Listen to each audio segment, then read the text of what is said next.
La comissaria d'Alcoi em va rebre amb les portes obertes. Coincidència? Pot ser, ja que arribava l'hora que un parell de policies locals portaven retingut un jove. Una vintena de persones esperava al vestíbul agafant número de tanda i el conjunt de veus de treballadors i ciutadans formava un guirigall divertit. No podia sentir ni els meus propis pensaments. Entre tant de rebombori, la meua presència es va difuminar. Vi y veritat, de Natalia Gisbert Abad.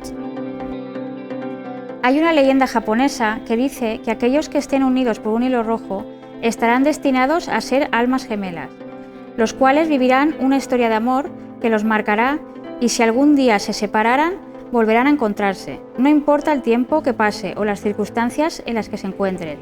El hilo puede estirarse, enredarse y hasta tensarse, pero jamás romperse. Silence, de Flor M. Salvador.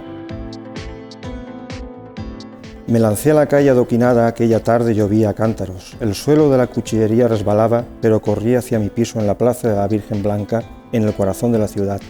Marqué el número de Esti. Ella continuaba en activo como inspectora de la división criminal.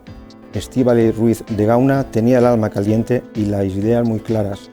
Era una combinación ganadora y yo necesitaba desesperadamente una buena carta porque no sabía si tenía delante un farol o un payaso.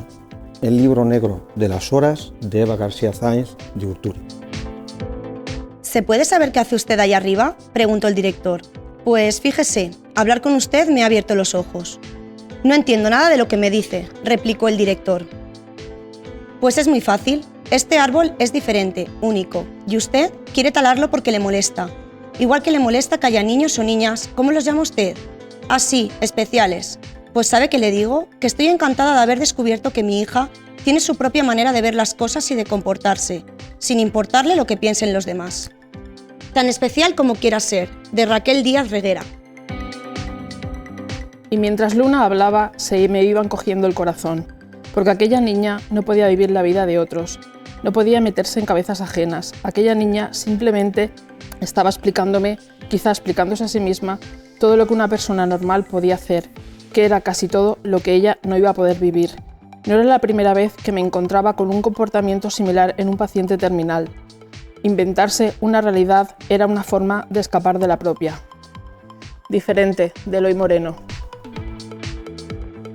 Pues bien, así las cosas, de pronto llegó el otro, el amor loco, el sublime, el bárbaro, el doliente, el absoluto, el súbito, el despótico, y todos los vocablos de ese corte que se le quieran añadir. El que es a la vez cielo e infierno, premio y castigo, el que te aniña y a la vez te consume. Y en un momento revolucionó toda mi vida, me convirtió en su esclavo y me enajenó falseando por completo mi manera de ser. Una historia ridícula, de Luis Landero.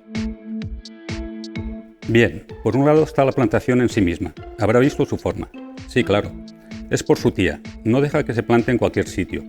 Sufre cuando se tala cualquier parte de la selva, ya sea para alimentar la maquinaria o para ampliar los campos. La caña agota la tierra, así que hay que dejar descansar una parte de los campos de vez en cuando y plantar otros nuevos, talando la selva. Nosotros rara vez lo hacemos. El Valle de los Arcángeles, de Rafael Terradas. Seré mar. Les ones em porten la teua rialla de nen enjogassat i la teva veu d'home que ja no vol plorar. Em vestiré de sal i d'arena i seré mar. Em submergiré en els teus mots i me'ls veuré. Aglopades, amb ànsia jovenívola, lentament, amb fruïció d'amant experimentada, i ballaré aquesta dansa obsessiva que comença i acaba amb tu, platja i horitzó. Mercè Climent. Selecció d'Anna Ballester, Elles, Constelació poètica.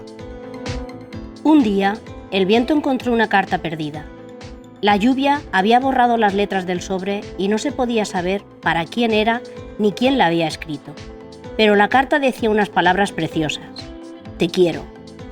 Por eso, el viento la hizo volar alto, alto, y la empujó fuerte, muy fuerte. Una carta, de Irene Verdú y Verónica Aranda. Cuanto más civilizados somos, más cobardes nos volvemos. Es como si el neandertal que llevamos dentro estuviese aletargado. Hemos dejado de luchar, tenemos miedo a perder todo lo que nuestra cultura del despilfarro nos ha hecho creer que es el éxito y nos olvidamos de para qué nos levantamos cada mañana. Pocas veces la vida te pone en ese punto en el que darías todo lo que tienes por un poco de agua. En ese trance somos conscientes de lo mucho que nos sobra y de lo poco que valoramos lo que tenemos. El miedo es de valientes. Julio de la Iglesia. 100 metres des de la plaça de Bous. A l'altra banda del pont de la Petxina, tot fitant el barranc del Benissaidó, els italians han clissat des del cel aquell ull ciclopi que s'obri a la vora de l'eixida de la ciutat, enfront de l'escorxador, com si fora el rostre d'un adolescent guerxo.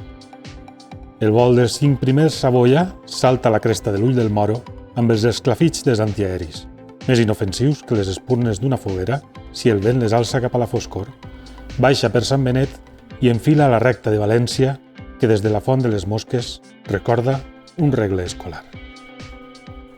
Metralla, de Jordi Botella. La mente. El corazón. Y el alma. Logran. Su pulcritud. Y limpieza. Al mancharse. Con la tinta negra. Que viste. Las páginas De los libros. ¡Feliz Día del Libre!